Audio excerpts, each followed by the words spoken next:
At a time when our world is so fractured by war and division and hatred, we are here tonight to take inspiration from a great movement for change, a nonviolent movement that attacked the scourge of racism and racial discrimination in America, a movement that I believe showed the best of what America and its promise are all about.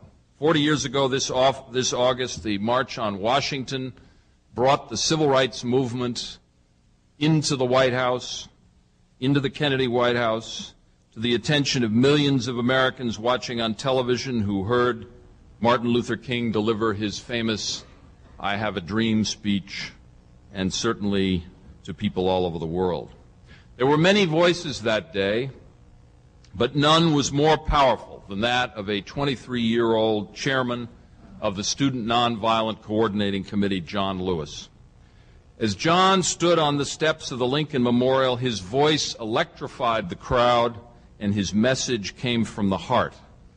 The Pulitzer Prize-winning historian Taylor Branch describes what happened this way. When his turn came to face the vast host, John Lewis stepped forward to a long rumble of applause in tribute to the students of the movement, and his authenticity stirred a crowd response that swept in through the rhetoric of scolding idealism. Let's listen to John Lewis at the March on Washington.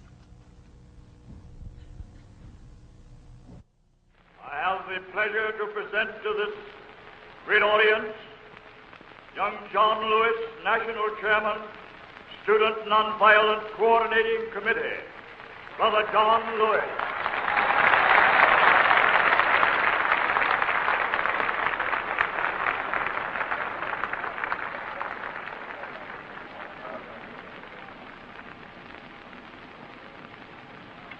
We march today for jobs and freedom, but we have nothing to be proud of. Some hundreds and thousands of our brothers are not here, but they're receiving starvation wages or no wages at all. While we stand here, there are sharecroppers in the Delta of Mississippi who are out in the fields working for less than $3 a day, 12 hours a day. While we stand here, there are students in jail on trumped-up charges. Our brother James Palmer, along with many others, is also in jail. We come here today with a great sense of misgiving. It is true that we support the administration's civil rights bill. We support it with great reservation, however.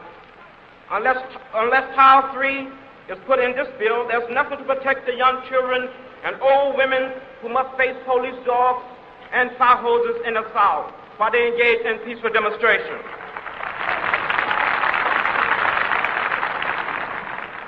In its present form, this bill will not protect the citizen of Danville, Virginia, who must live in constant fear of a police state.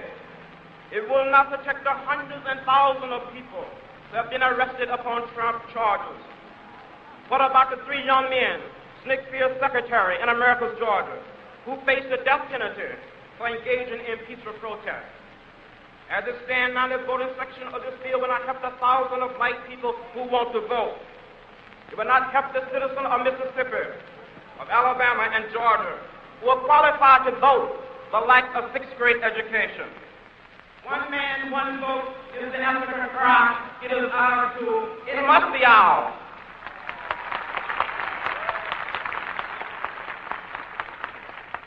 We must have legislation that will protect the Mississippi sharecropper, who is put off of his farm because he dares to register to vote. We need a bill that will provide for the homeless and starving people of this nation. We need a bill that will ensure the equality of a maid who earns $5 a week in a home of a family whose total income is $100,000 a year. We must have a good FETC bill.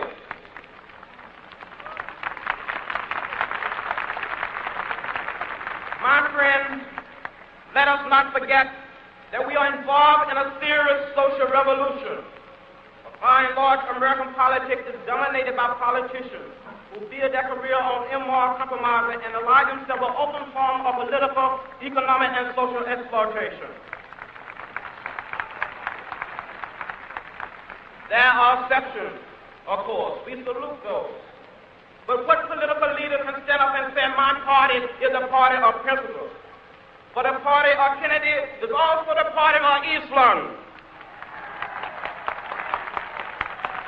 The party of Jarvis is also the party of Goldwater.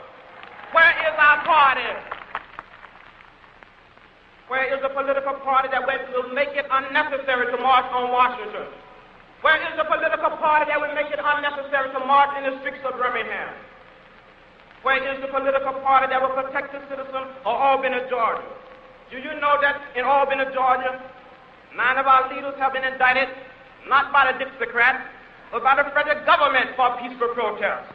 But what did the federal government do when Albany Deputy Sheriff beat Attorney C.B. King and left him half dead? What did the federal government do when local police officials kicked and assaulted the pregnant wife of Slater King and she lost her baby? Those who have said be patient and wait, we must say that we cannot be patient. We do not want our freedom gradually, but we want to be free now.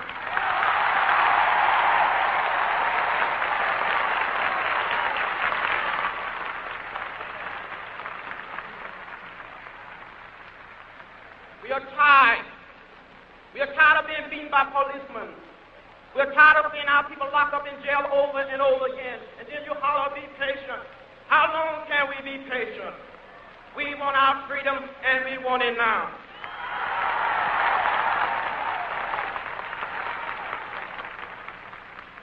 We do not want to go to jail, but we will go to jail if this is the price we must pay for love, brotherhood, and true peace. I appeal to all of you to get in this great revolution that is sweeping this nation. Get in and stay in the streets of every city, every village and hamlet of this nation until true freedom comes, until the revolution of 1776 is complete. We must get in this revolution and complete the revolution. Or in the Delta of Mississippi, in southwest Georgia, in the Black Belt of Alabama, in Harlem, in Chicago, Detroit, Philadelphia, and all over this nation, the black masses are on the march for jobs and freedom.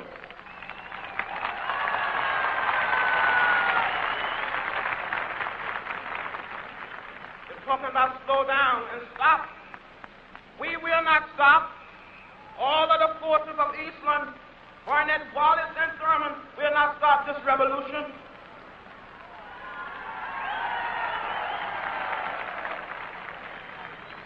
If we do not get meaningful legislation out of this Congress, the time will come when we will not confine our marching to Washington.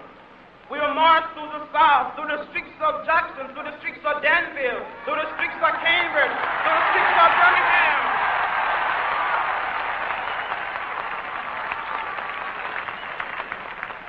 But we will march with the spirit of love and with the spirit of dignity that we have shown here today.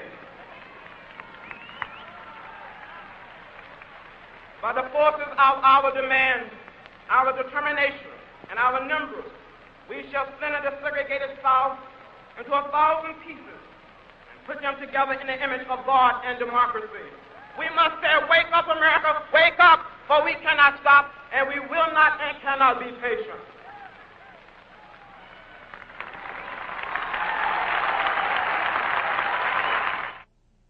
As you can see, John Lewis's speech was powerful, but it was not easy, as you will soon learn.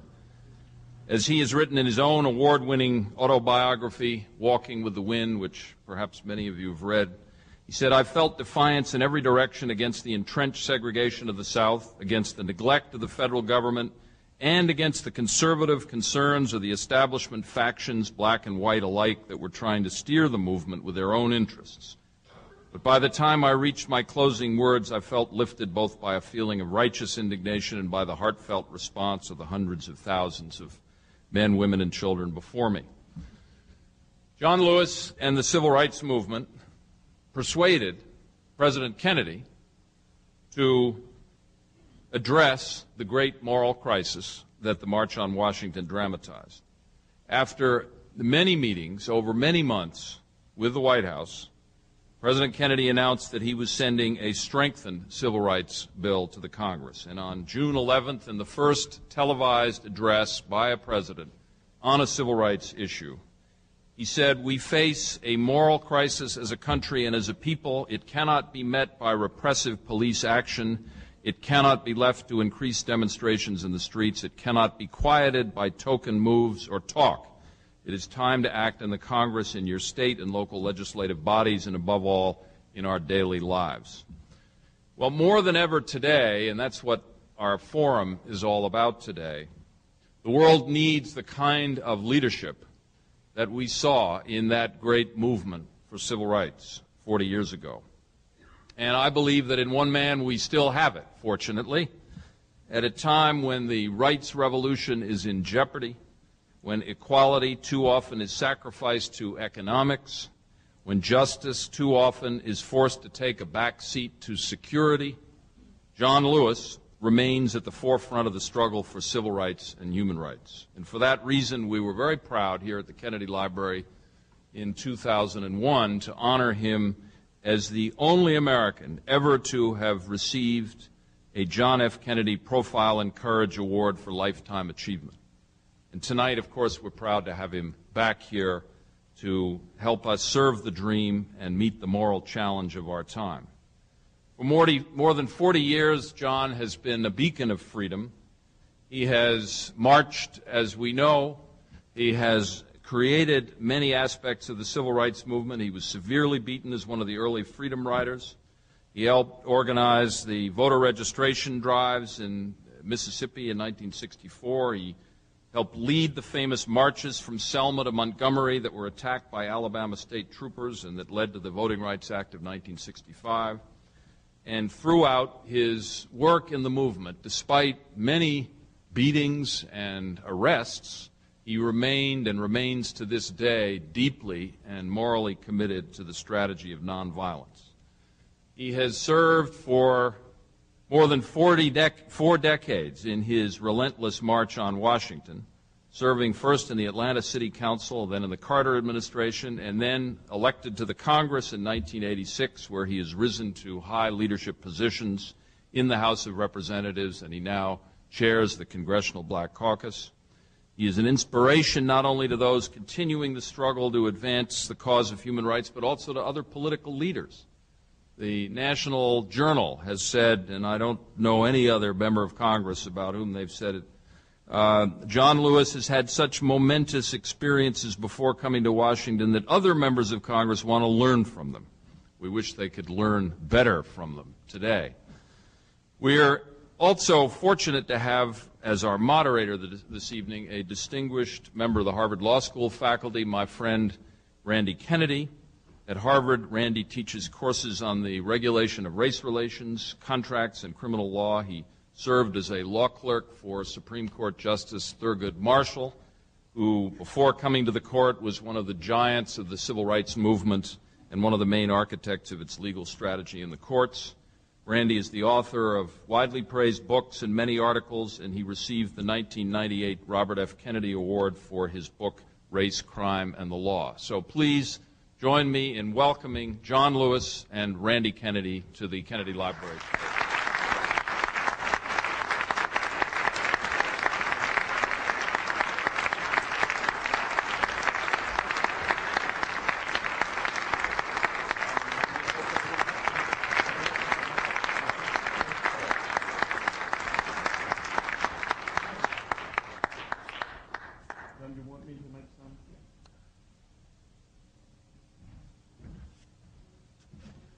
Thank you very much, John, for those kind words of introduction. Let me just say that I'm delighted, very happy, and very pleased to be here tonight, to be here at the Kennedy Library. It is wonderful to be here. 1940, I was born in rural Alabama, 50 miles from Montgomery. But in 1955, I heard of Martin Luther King Jr. I heard his voice on radio during the bus boycott, and that changed my life. Growing up there, Professor Kennedy, I saw those signs that said white men, white women, white waiting, colored waiting. As a young child, I tasted the bitter fruits of racism, and I didn't like it.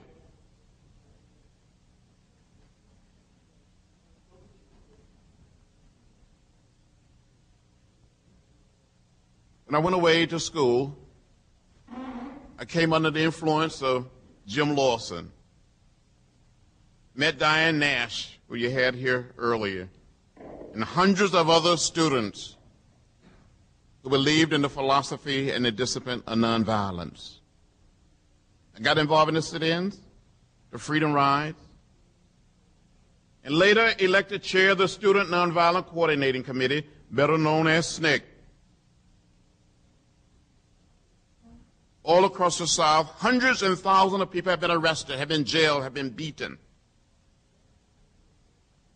And when I moved to Atlanta 40 years ago as chair of the Student Nonviolent Coordinating Committee, a week later, I was invited to the White House to meet with President Kennedy, along with Martin Luther King Jr., James Farmer of CORE, Roy Wilkins of the NAACP, and Whitney Young of the Urban League. There had been some mention about a march on Washington. April Randolph had a dream years ago during the Roosevelt administration about marching on Washington. This prince of a man who had organized the Brotherhood of Sleeping Car Porters was so respected. He was the dean of black leadership. And I will never forget it. In that meeting with President Kennedy, he spoke up and said, "Mr. President, the black masses are restless, and we're going to march on Washington." And you can see President Kennedy sort of turning in his chair. He didn't necessarily like the idea of marching on Washington to put pressure on the president or put pressure on the Congress to get a civil rights bill. And President Kennedy sort of said something like, "Mr. Randolph, if you bring all of these people to Washington, won't there be disorder, violence, and chaos, and we will never get a civil rights bill through the Congress?" Mr. Randolph responded and said, "Mr. President, this will be an orderly, peaceful, nonviolent protest." And we went from that place and met a few days later where we made plans to organize the March on Washington. The rest is history. You notice from the video, from the film, I was much younger, had all of my hair, and a few pounds lighter. It is good to be here to discuss the March on Washington almost 40 years later.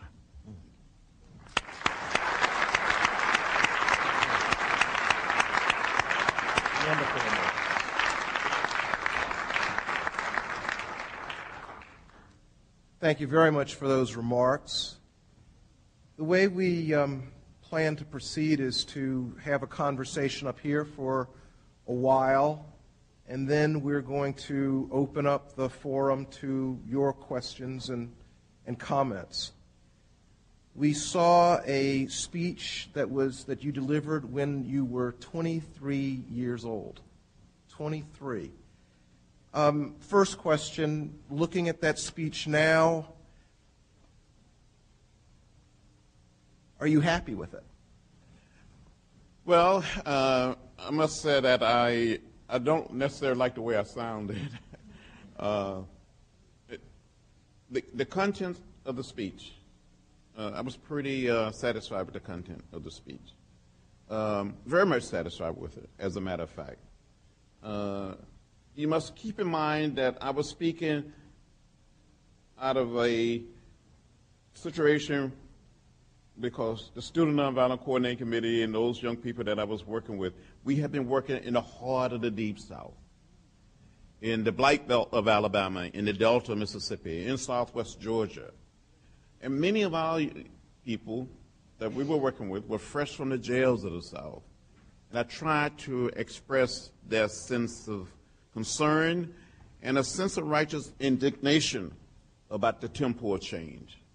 Well, you do that. There's certainly a sense of righteous indignation, but I am correct in saying, aren't I, that actually as originally written, there was even more indignation. Isn't it the case that there was a controversy about your speech? And isn't it also the case that there were people like A.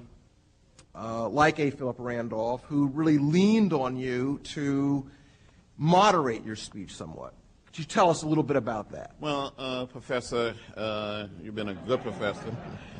We all had to prepare an advanced copy, at least make an advanced copy of the speech available, not just for the media, but also for the different participants. And we all had our speeches available.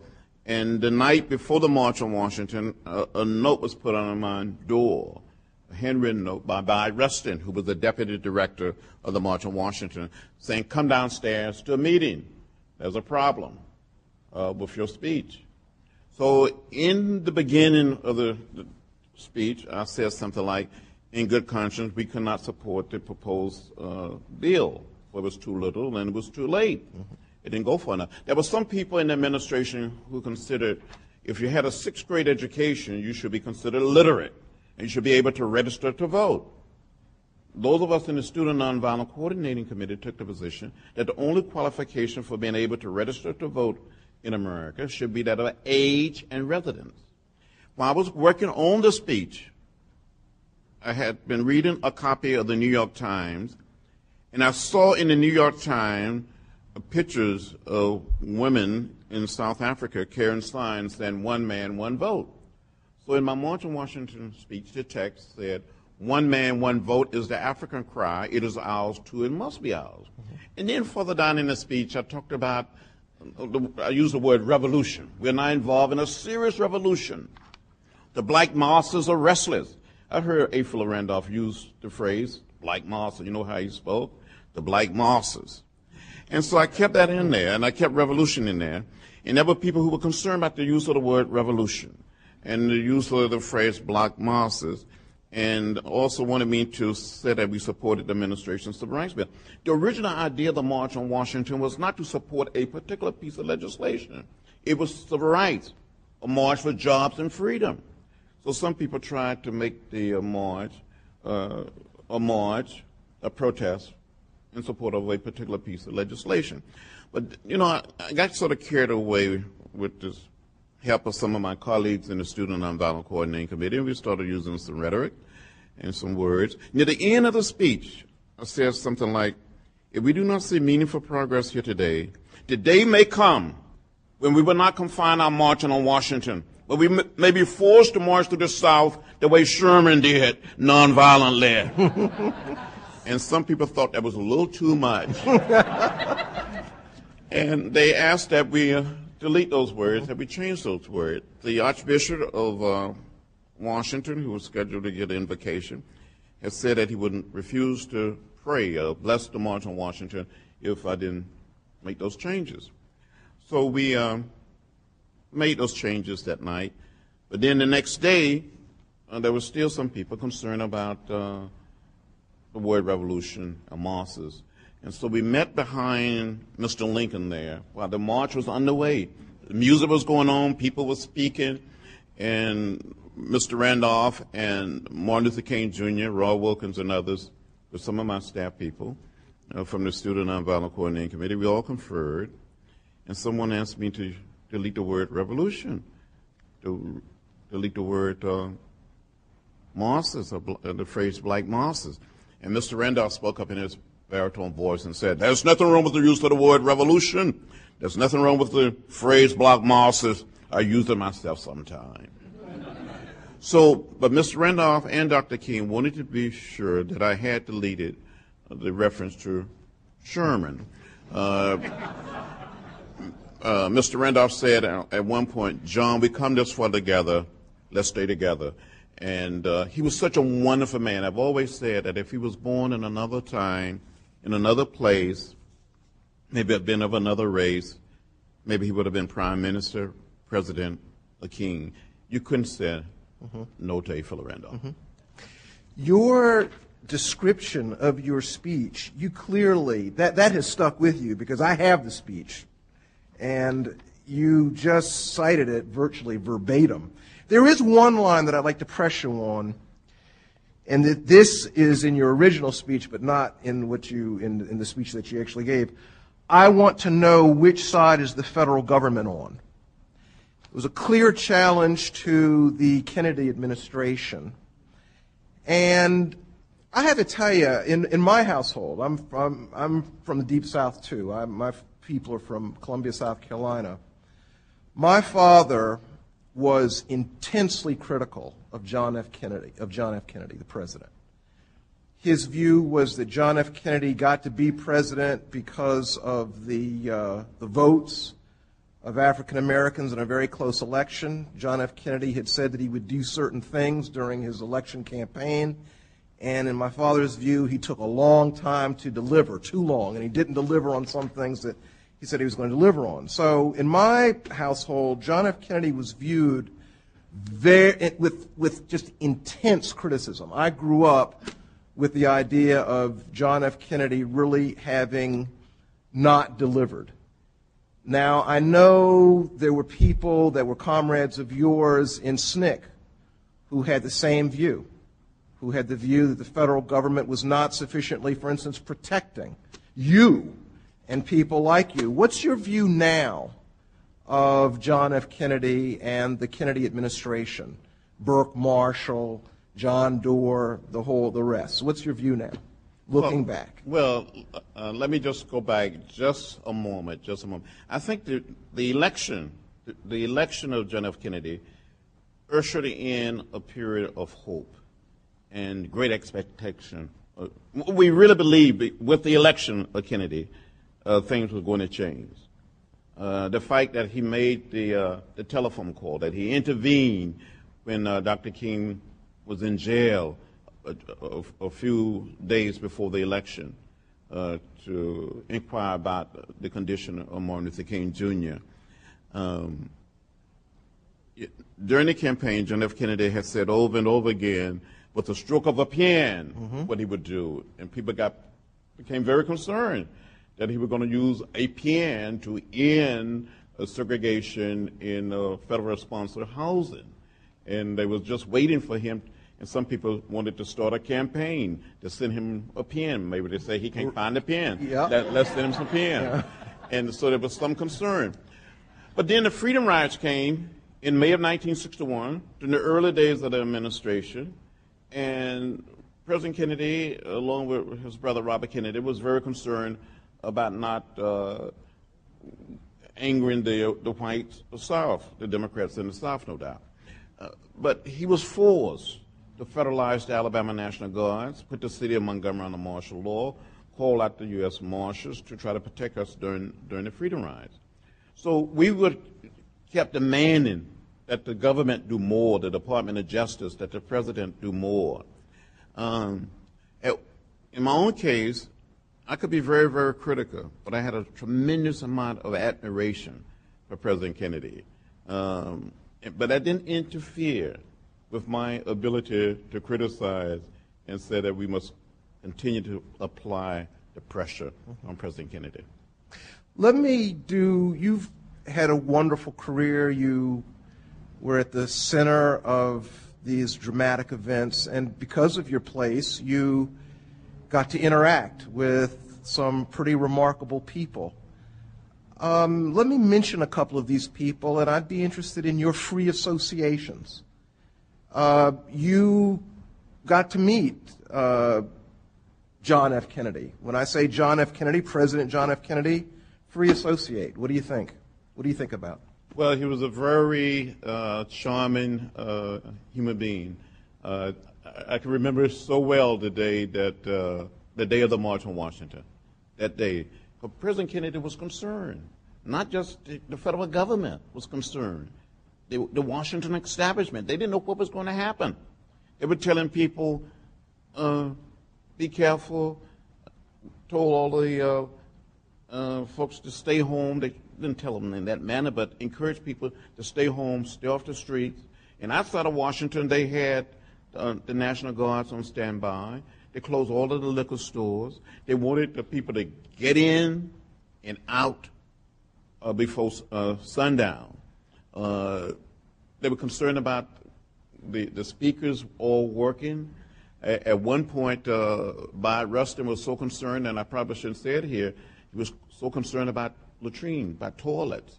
They want the organizations to be so well, and he was so concerned that anything we do in Washington, it must be organized. So you must have enough toilets facilities. The day of the march, when we finished the program, we all left the Lincoln Memorial, the group, and we went down to the White House. And President Kennedy literally stood in the door of the Oval Office and shook hands with each one of us. And he was so moved, he was just beaming. He said, "I saw you. You did a good job." He was so proud that everything went so well. Robert F. Kennedy.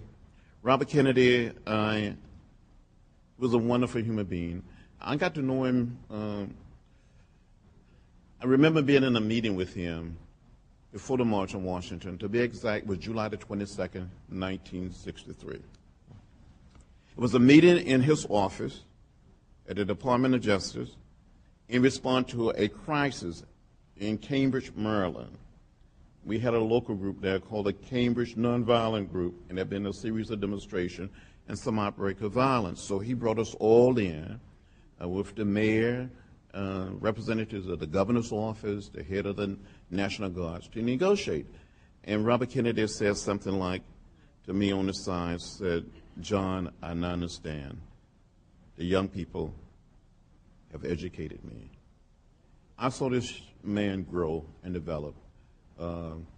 He became very committed, very dedicated to the cause of civil rights. I loved him and I admired him. Mm-hmm. If he had lived, I think he would have been one of the best presidents we ever had in the history of our country. Martin Luther King Jr. Martin Luther King Jr. I first met Dr. King in 1958 when I was 18 years old. I wanted to attend a little school called Troy State College. It's now known as Troy State University, about 10 miles from my home. Submitted an application, never heard a word from the school. So I wrote a letter to Dr. King. He wrote me back, sent me a round-trip Greyhound bus ticket, and invited me to come to Montgomery. In the meantime, I went off to school in Nashville in the fall of 1957, and one of my teachers was a friend of Dr. King. He informed Dr. King that I was in Nashville. So Dr. King suggested when I was home from spring break to come and see him.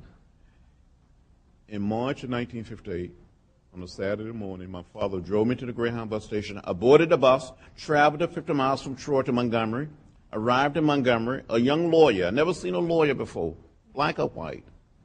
Young man by the name of Fred Gray. He had been a lawyer for Rosa Parks, for Dr. King and the Montgomery movement.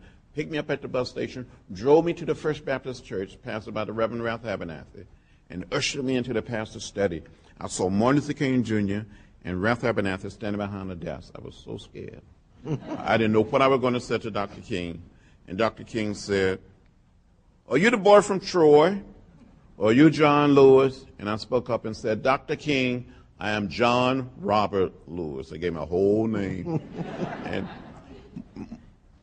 this man was wonderful. Not just speaking from a large pulpit in a big college or university, but one-on-one in some back road or some tiny church in rural Alabama or Mississippi. He was just an unbelievable human being. If it hadn't been for Dr. King, I don't know where I would be today. He freed and liberated me. He taught me how to say yes. He taught me how to say no. He taught me how to stand up and fight. Ella Baker. Ella Baker. Ella Baker. This woman, born in North Carolina, she was probably old enough to be my mother or maybe grandmother, but she was so young at heart. She had worked for the YWCA, for the NAACP, a graduate Shaw University in North Carolina. She was on the staff of SCLC, Dr. King, back in 1960. And it was Dr. King who said to Ella Baker, "Go out and organize a meeting of these young people who are sitting in and try to bring them together." Easter weekend, April 16th through the 18th, 1960, at Shaw University in Raleigh, North Carolina, she brought a group of us together. and that's where the Student Nonviolent Coordinating Committee was born. So she was the mother of the Student Nonviolent Coordinating Committee. Mm-hmm. Going back to those years, you went down different roads. You've had the benefit of thinking back. Mistakes? If somebody said to you, what errors did you make? What would you respond? I don't know. When I look back and think about it, personally, I think I probably should have spent more time talking to Dr. King, listening to him, maybe being in his presence. Maybe we didn't take advantage of the opportunities we had. But, you know, we were traveling down a road that we had never traveled before. We didn't have a road map. We didn't have a blueprint. We used the techniques and tactics of Gandhi. We believe in the philosophy of nonviolence. Some of us grew to accept nonviolence not simply as a technique or as a tactic, but as a way of life, as a way of living. And I think most of us, during those years, I know in my own case, I tried to be consistent and true to the philosophy and the discipline of nonviolence. We wanted to build a beloved community, build an interracial democracy in America. We wanted to lay down the burden of race. What is your view of the Black Power movement, looking back? Well, looking back, I was chair of the Student Nonviolent Coordinating Committee during those years, from 1963 to 1966. And you know that I have been reelected chair of SNCC in May of 1966. Then later that same evening, there was a coup where I was de-elected, and Stokely Carmichael was elected chair, and less than a month later, the whole chant of Black Power. I never embraced the chant. I never embraced the cry of Black Power because I thought it was rhetoric, and SNCC was known for having program. We didn't, as an organization during my years with the Student Nonviolent Coordinating Committee, we didn't call people names. We didn't label people as being racist.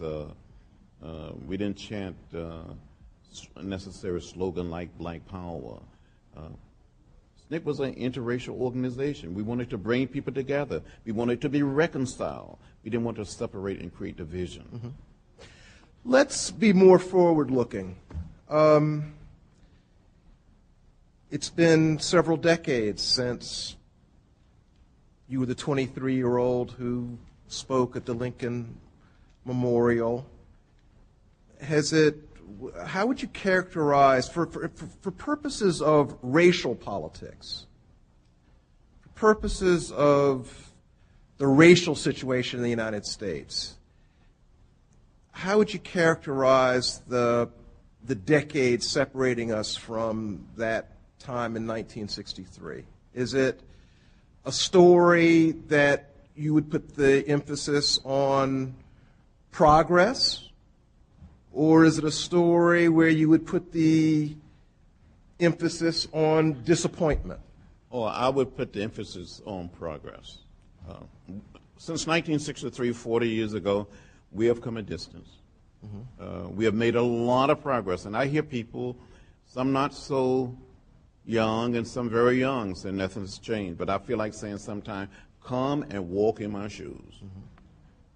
In 1963 and 1964, 65, all across the South, in even large urban centers, you still had signs saying white waiting, colored waiting, white men, white women, colored women. Those signs are gone, and they will not return. In 1963 and 1964, up into 1965, in many parts of the American South, people could not register to vote simply because of the color of their skin. On one occasion, there was a black man who had a PhD degree. He flunked the so-called literacy test. He was told he could not read or write well enough. On another occasion, a man was asked to give the number of bubbles in a bar soap. There were high school teachers, principals, lawyers, doctors, and ministers could not register to vote simply because of the color of their skin. There was a tremendous amount of fear.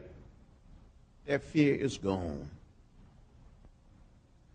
And it's not just in the large urban centers in the South, but the small towns and the rural communities. People are laying down the burden of race.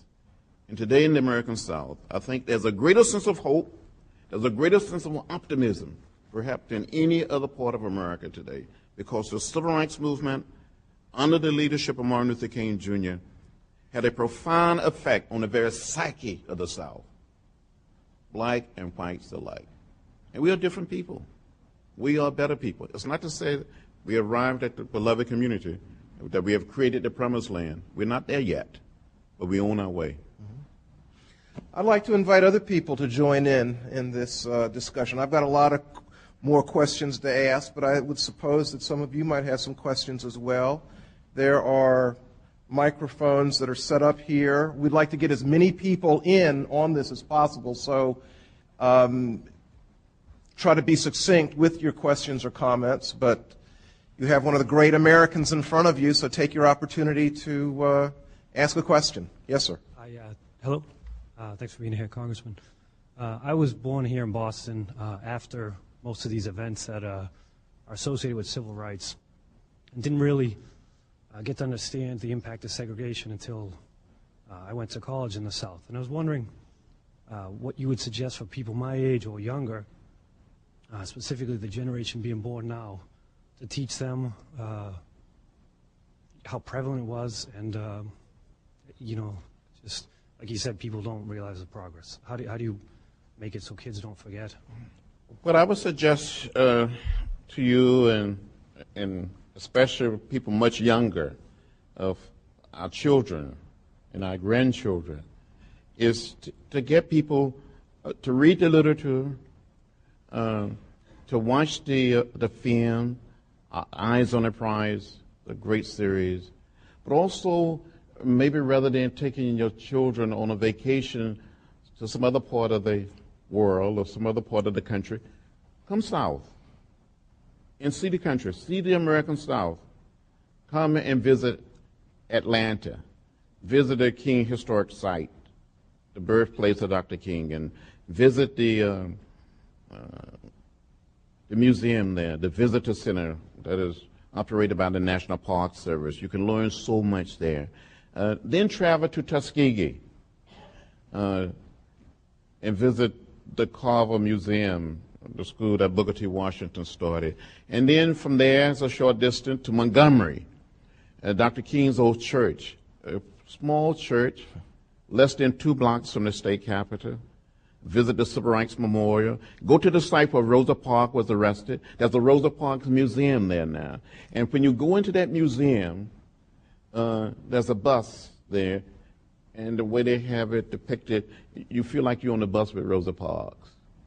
They tell that story. You hear Dr. King's very first speech. And from there, you go to Selma. It's another 48, 50 miles away. And you go and visit the Brown Chapel AME Church that we left from on March 7, 1965, 38 years ago. They walk across the Edmund Pettus Bridge where people were beaten. And then get back in your car, if you're traveling by bus. Then go to Birmingham and spend a day there. Go to the 16th Street Church.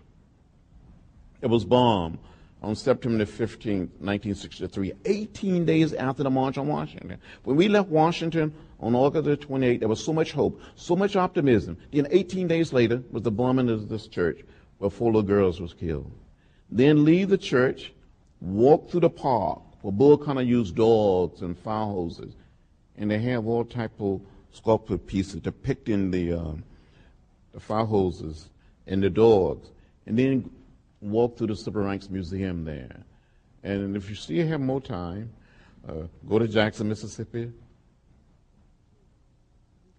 where Medgar Evers was assassinated, the night that President Kennedy delivered the speech, June 11, 1963.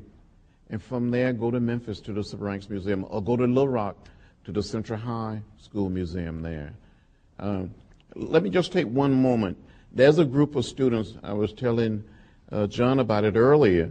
Out in California, where during the past 4 or 5 years, an American history high school teacher been bringing students in groups of 100, and this coming Sunday will be over 2,200 students. They come in groups of 100, and they spend 10 days traveling through the South.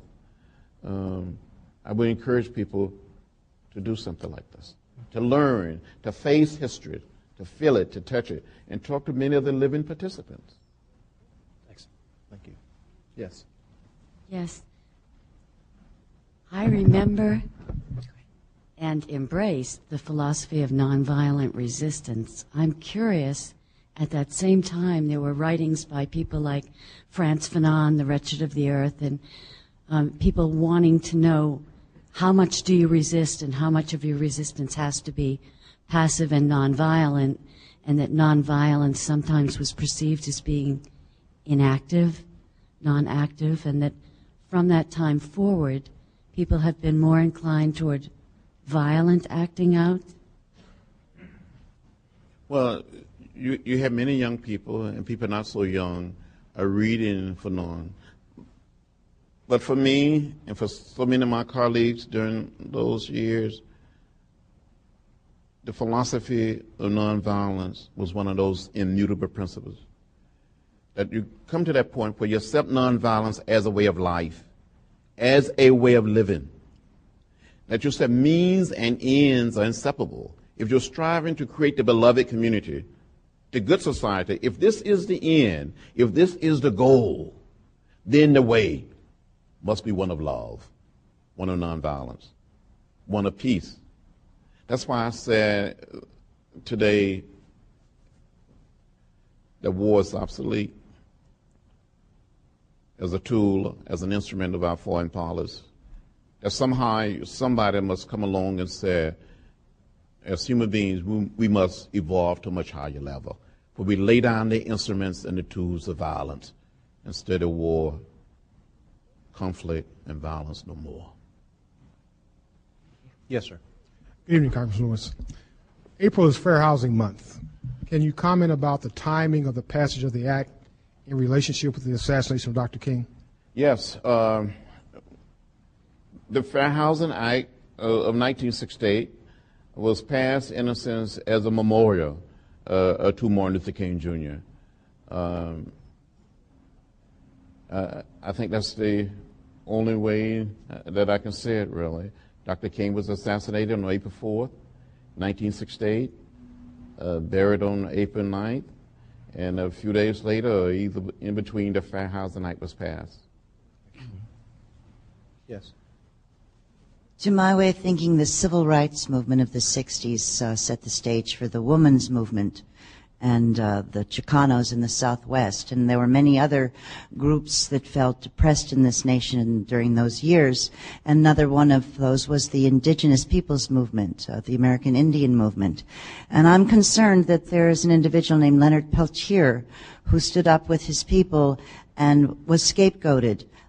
Because there are many files that have been suppressed by the FBI, and I know one of your colleagues, Congressman Barney Frank, has been working very hard, and those of us here in Massachusetts have worked with our black congressional delegation to bring this to the national black congressional delegation. And our hope is that in some way, through getting 300,000 more of these suppressed documents released, that we will be able to see that the shell casings did not match, and that this man should be let out of prison, where he has been for 28 years. And I just wanted to know if you could comment on that a little bit, because the American Indian movement, the civil rights movement, the women's movement for liberation, for self-determination, is so much a part of the dream that Martin Luther King talked about. Well, I've said all along that we're all in the same boat, and when one is hurting, when one segment of the society is being kept down, we all are down. I've taken a great deal of interest in that case, and I've tried to be as supportive as possible. Okay, thank you. Yes, sir. Congressman Lewis, thank you for coming to Boston again. I was in this room 2 weeks ago for the Bed, Rust, and Breakfast, and we saw film clips and heard readings about his life. I wonder if you could speak from a first-person perspective. on his uniqueness as a man who happened to be gay, and did that cause any rift among the black leadership? And really, just how significant was he in the March on Washington? Mm-hmm. Well, Mr. Rustin played a major role, key. I don't think we would have been able to pull the march off if it hadn't been for his leadership, for his vision, for his commitment and dedication. I discuss it in my book in some detail because, Professor, you have to try to, as authors, you have to try to tell it like it is. If you're writing about history, you don't want to sugarcoat it. And you do. And you sort of tell it like it is. Well, the very first meeting that we had in New York City, after meeting with President Kennedy on July 2nd, with all of the major players, the so-called Big Six, that was just moved for Mr. Rustin not to be the head of the march. There were people saying because of his sexual orientation, maybe because of his early history as a CO, dealing with the Young Communist Party or whatever. So people had some reservations about it. And two or three of the march leaders opposed the idea. They thought Southerners in the Congress would use it against him. And at one point during that summer, Strom Thurmond did get up on the Senate floor and talk about Bayard Rustin. But what we did, there was a coalition within the March Committee. James Farmer of CORE, Martin Luther King Jr., and myself. And A. Philip Randolph was sort of neutral, hands off. Mr. Wilkins, Roy Wilkins of the NAACP and Whitney Young of the Urban League, sort of said, no, Bayard is not the right person. So we had a little caucus, and we decided to let Mr. Randolph make the decision. And we knew Mr. Randolph would select Bayard Rustin as his deputy. So Mr. Randolph, A. Philip Randolph, highly respected labor leader, civil rights leader, the dean of black leadership, will be the chair. But in the end, Bayard would be his deputy, and he would put the march together. And so he did. It was his vision. He did a lot of the leg work to make it happen. Thank you. He played a major role. Thank you. Yes. When will we have Nuremberg trials? I didn't understand you. When will we have Nuremberg trials? Oh, in America, as relate to civil rights? Yes. Oh, I don't know. I don't know whether we will have those type of trials. But you have all across the South right now cases that was never solved. People have been brought to court, and people have been found guilty here and there. There are others cases are pending right now. There's a group of us in the Congress, black and white members, Hispanic, Asian American members, Democrats and Republicans, that have been going back to Selma, been going back to Montgomery, back to Birmingham, having a dialogue on race. And we're going to South Africa near the end of next month. And we're going to look at the possibility of some type of, maybe a type of truth and reconciliation type commission, maybe. I think there's a lot of pain, there's a lot of hurt in America when it comes to the whole question and issue of race, and we need to debate it and get it out there, deal with it. Let me piggyback on that question. Have you ever encountered personally any of the people who directly mistreated you in those years? I mean, for instance, certainly one of the most heart-rending scenes in this whole civil rights era was of those state troopers trampling over you with their horses. I mean, have you ever come into contact with any of those folks in over the years? Well, just a few days ago, after we went back to Selma for the 38th anniversary of the March on Washington, this was the first weekend of March, a story appeared in the local paper in Atlanta where I said, I wonder what happened to the sons and daughters of some of these people. And a few days later, I was speaking to a group of lawyers in Atlanta, 350 to 400 lawyers. And a young lawyer came up to me and said, Congressman, I read where you went to Selma. He said, I was born and reared in Selma. I'm one of the sons of some of the people who attacked you. And I want you to know that I didn't appreciate what happened. And I want to come and sit down with you, come and visit you in Washington, bring my children and my wife and talk with you. On another occasion, the mayor of Selma, the former mayor, a guy by the name of Smitherman, Mayor Smitherman, who had been mayor for many, many years. He was mayor from 1964 until about 2 years ago. And he called me a dangerous person, an outside agitator, a troublemaker. And in recent years, he said that I was the bravest man that he ever known, and he considered me a good friend. On one occasion, I had an opportunity to talk to Governor Wallace. And I asked him, why did he give the order to the troopers to beat us, to stop us? And he said, in effect, that he gave the order for the troopers to stop us because on the other side of the bridge, there was somebody waiting to kill us. And I said, Governor, why did you kill somebody? You almost had us killed to keep other people from killing us. So we didn't get far on that.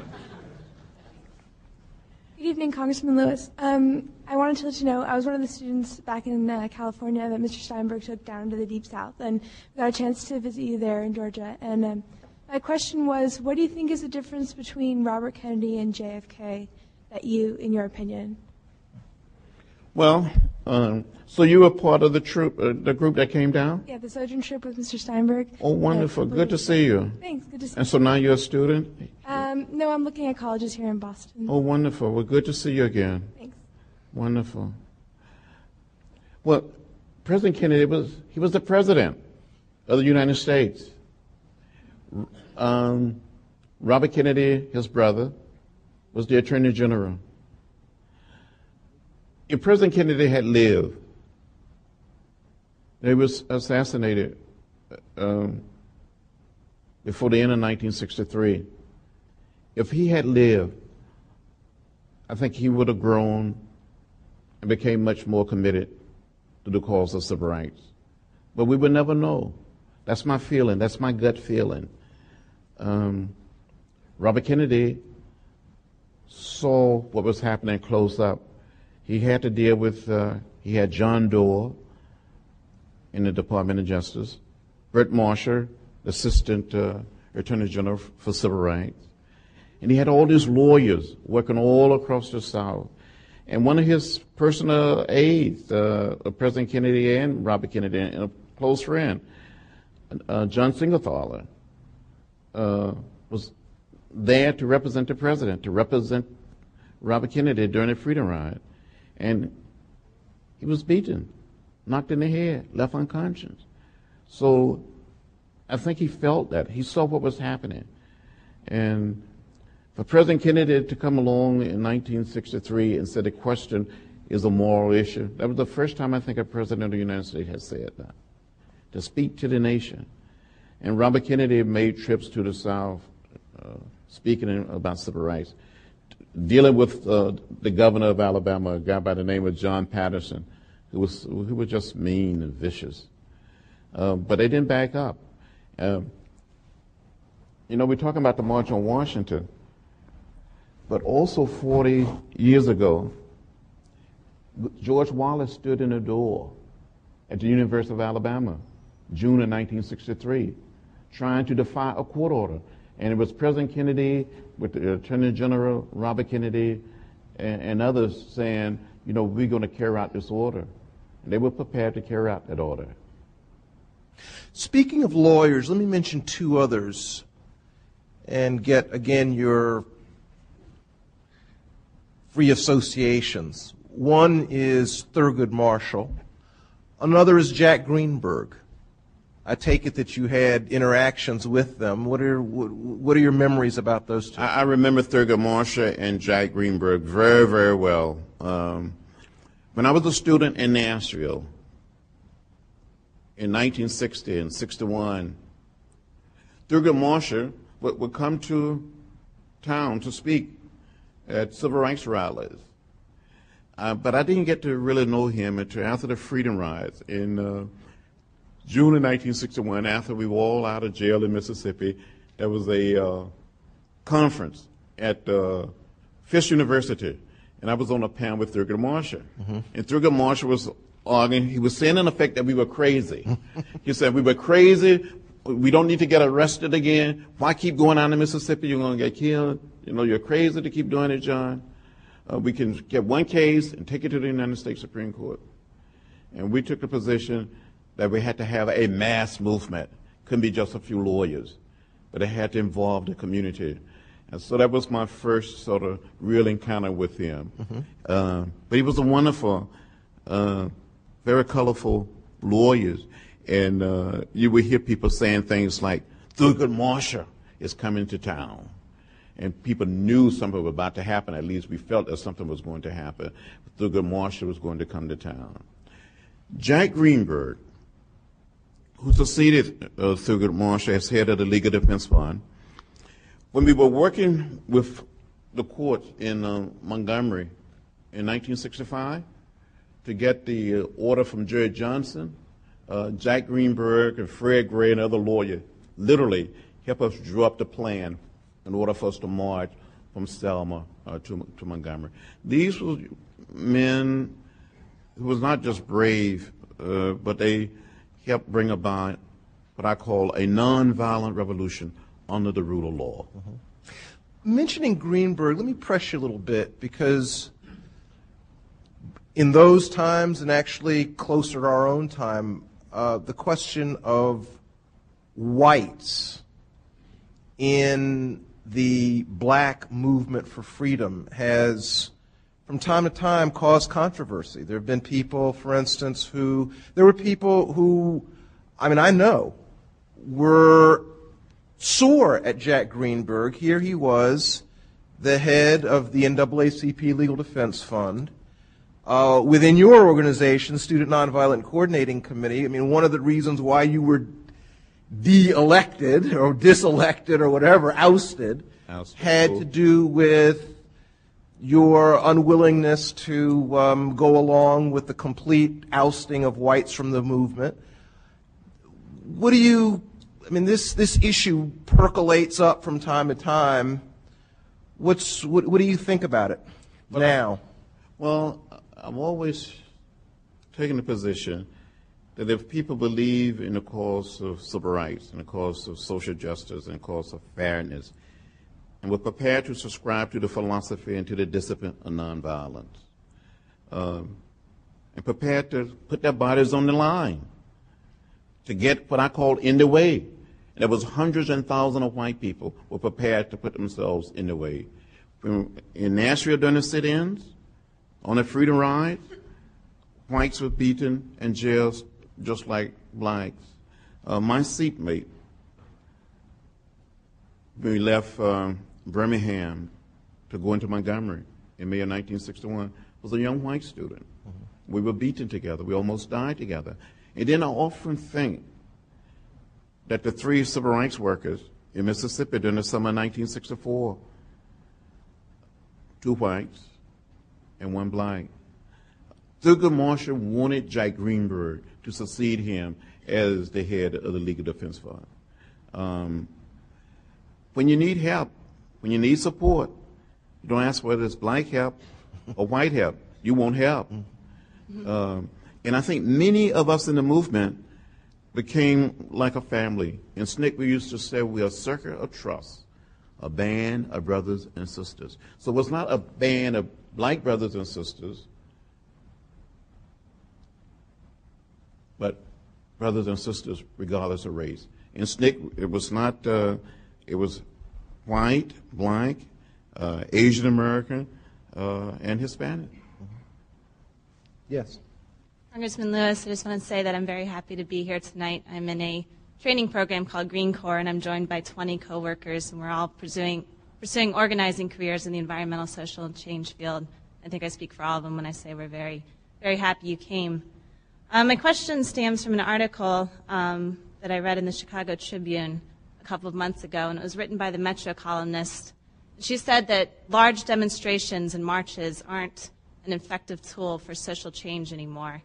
And I don't remember the examples she gives, but I'm thinking about the anti-globalization protests in Seattle and D.C. that produced little change, and also the millions of people that marched and demonstrated against the war in past months with no real effect. And I was wondering if you think she's right or if we just need to do something differently. No, I think she's wrong.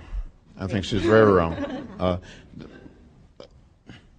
In addition to using the ballot, using the vote as a powerful instrument or tool for change, that's nothing in my estimation. More powerful than the action of people.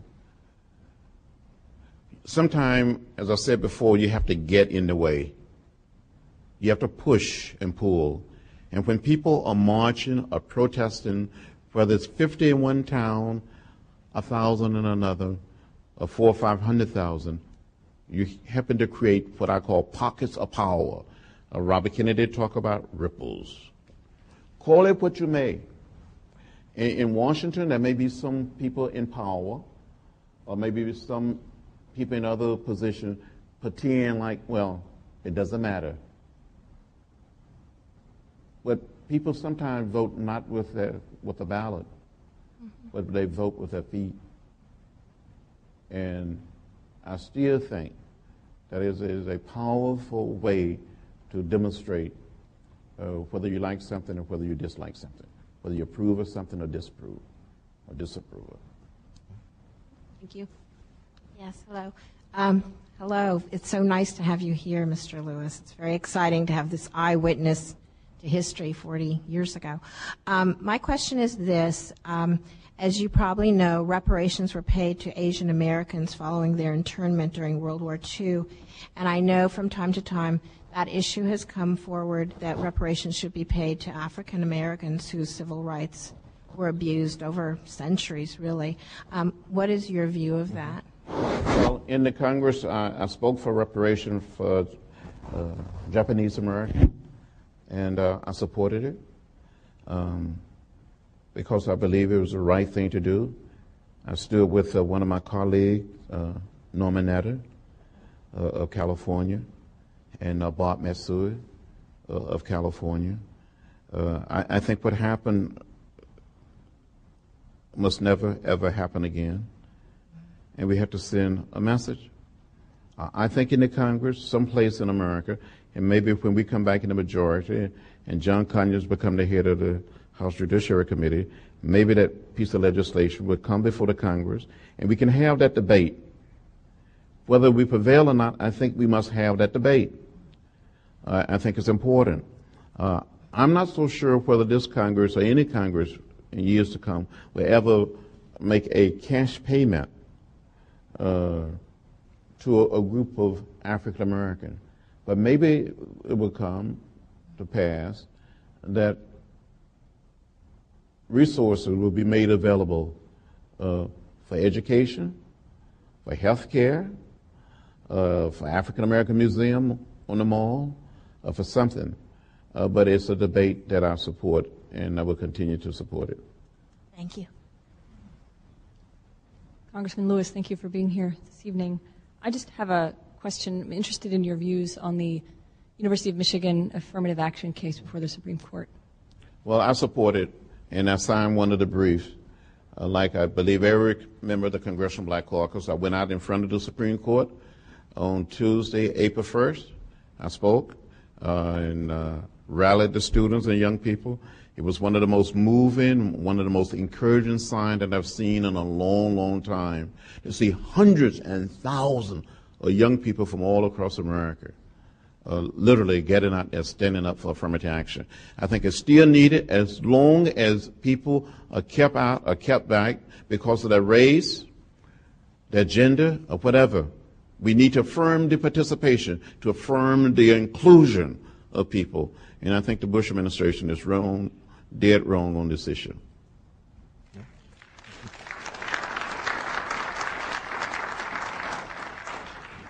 Yes, ma'am. Good evening, Congressman. It's a pleasure to meet you. I read your book in February in Baltimore during the snowstorm, and I enjoyed it. You said we need to get our youth to walk in your shoes, and I agree with you. I would just like to know how we can do that. The halls of publishing houses are not filled with many people of color. History is not taught very well. I don't feel that our African American children really appreciate history and the ancestors like we should. For instance, Rosa Parks with the bus incident, Ida B. Wells refused to give up her seat on a train many years before that.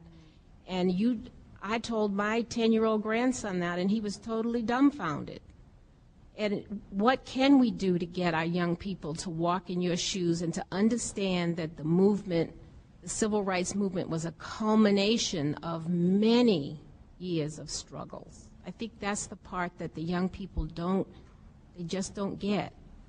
Well, I think it's important that we teach all of our young people our history, and the history of struggle, the history of the civil rights movement, the labor movement, the peace movement, the women movement. It's important for people to know that they can play a role in making things better. I said earlier in the discussion that I think in America today, in many of our schools, we're teaching and preparing young people to pass a test, to get a grade, rather than teaching our young people how to be good citizens, not just of America, but how to be good citizens of the world. That's what we need to do. Thank you.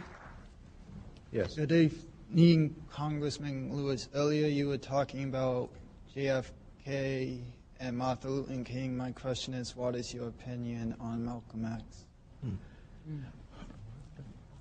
I met Malcolm, I guess the first time the night before the March on Washington. He was in the lobby of the hotel where we were all staying. And I heard about him, read about him. I didn't subscribe to his philosophy because I believed in nonviolence. I believe in an interracial democracy. I believe in coalition politics, that people have to work and build together. And I remember what he said about the March on Washington. He described it after the march. He said it was like a picnic. They told us when to come, when to leave, and told us what to say, how to say it, when not to say it, and all of that. He was really down on the march. Then I went off on a trip with several people from SNCC. We went to Africa in the fall of '64. And I saw him for about 2 days. Happened to be staying in the same hotel. He had gone to Mecca, and he was a different person. He was a changed human being, altogether a different human being. By 1965, a week before he was assassinated, on February the 14th, he came to Selma to visit the movement there. There had been arrests and jailings and beating in Selma for the right to vote. And Dr. King and many of us was in jail, and the local officials refused to let Malcolm come down to the jail to visit us. And he spoke to a group of high school students in Selma at the local church along with Mrs. King. Malcolm was trying to find a way, when I saw him in Africa, he was trying to find a way to identify with the civil rights movement and to become supportive of the movement. I think if he had lived and had been assassinated on February the 21st, 1965, he probably would have moved closer to where we were. Thank you. Mm-hmm. Hi, it's a real honor to be here. My name is Heidi Johanna Viertaler, and my mom made sure that we took our stand against racism down in Atlanta, Georgia. My very first day of first grade was spent holding her hand as we crossed the picket lines protesting the desegregation of what was Inman Elementary School. It's a good school. It's a great school. And And I'm wanting to know, I've since been very blessed to have an hour-long audience with His Holiness the Dalai Lama, and one of the things that I asked about was how could I find a way to find world peace?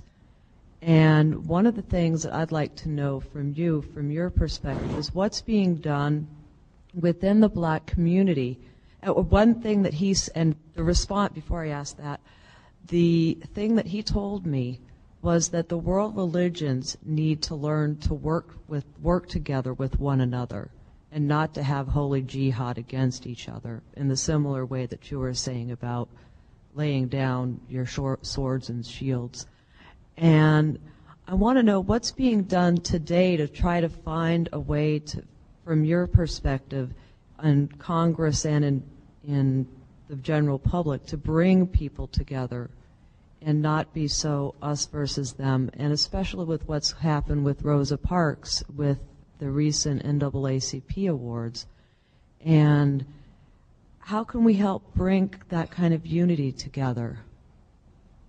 Well, I think we all in our own little areas must do what we can.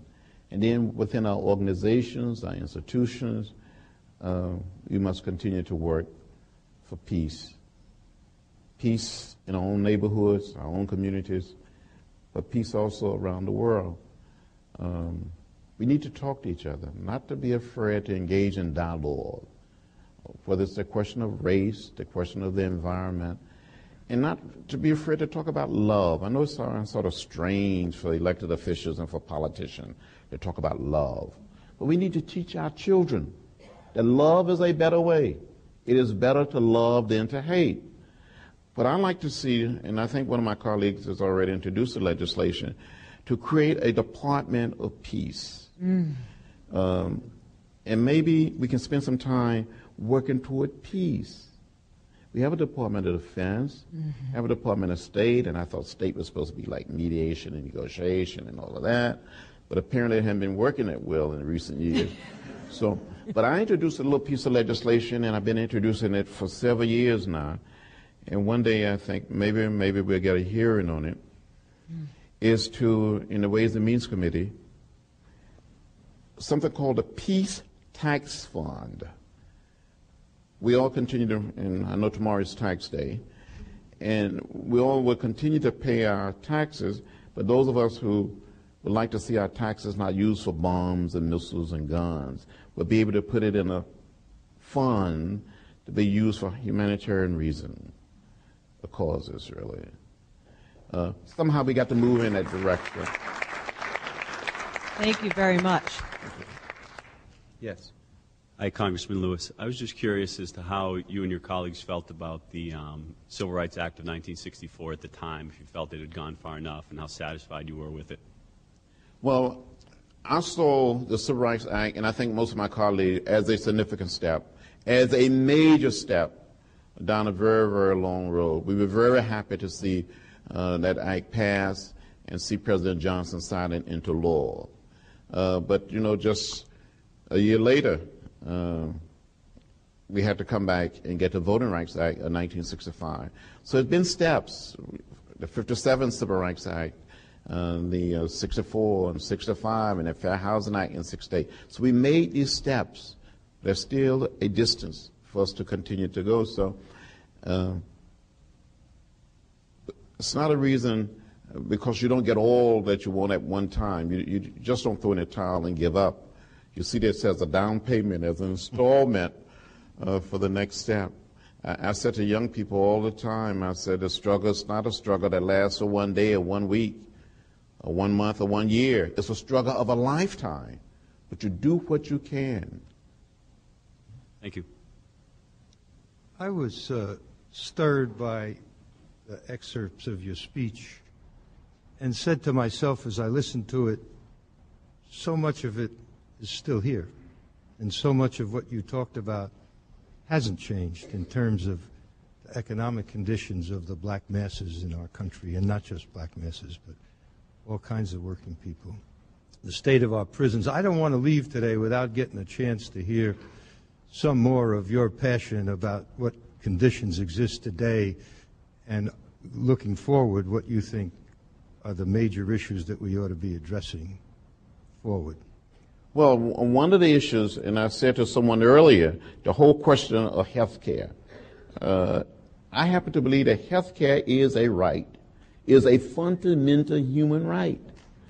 And to live in a country where we have more than 40 million of our citizens without any form of health care, that is not right.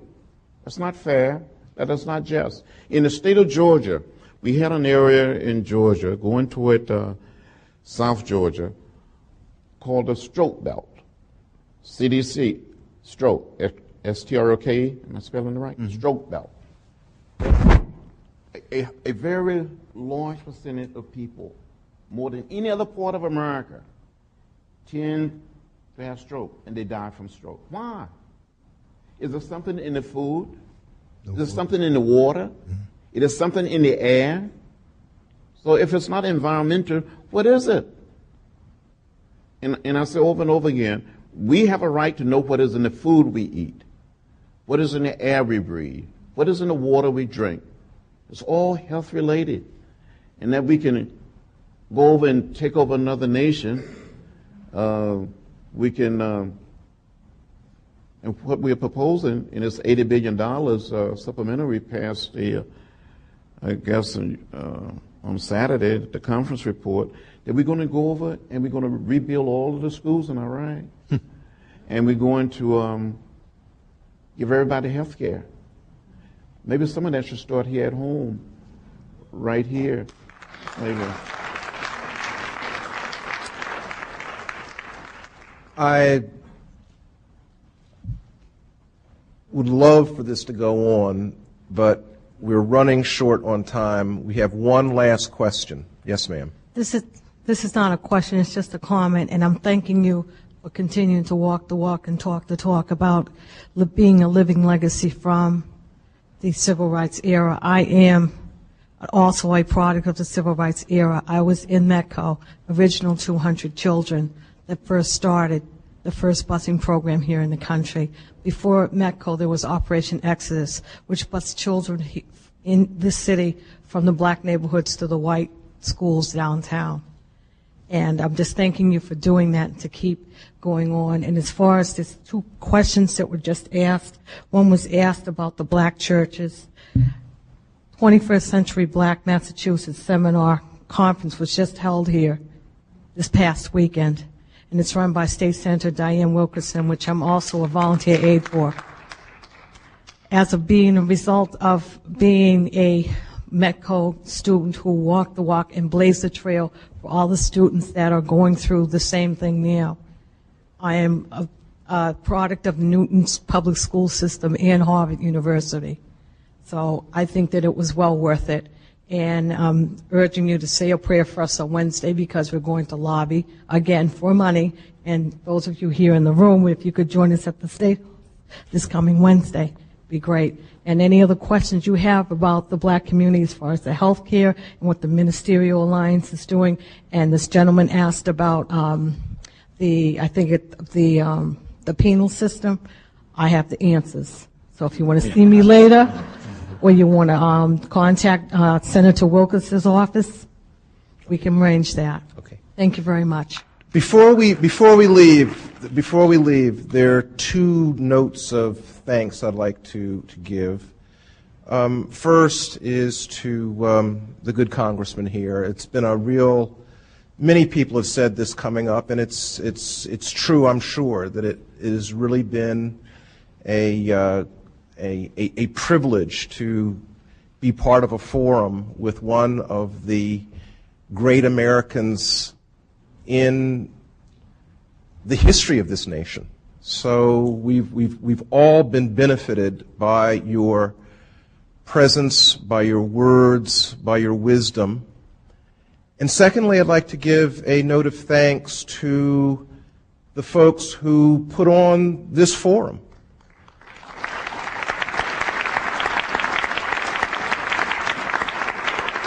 Something like this doesn't just happen by accident. People have to plan, people have to get resources, people have to make a lot of telephone calls, and a lot of care went into this, and we are all the better for it.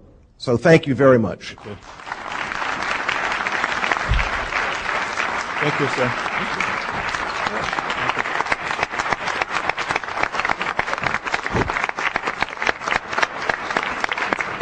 Let me just add the heartfelt thanks of the Kennedy Library and all of us who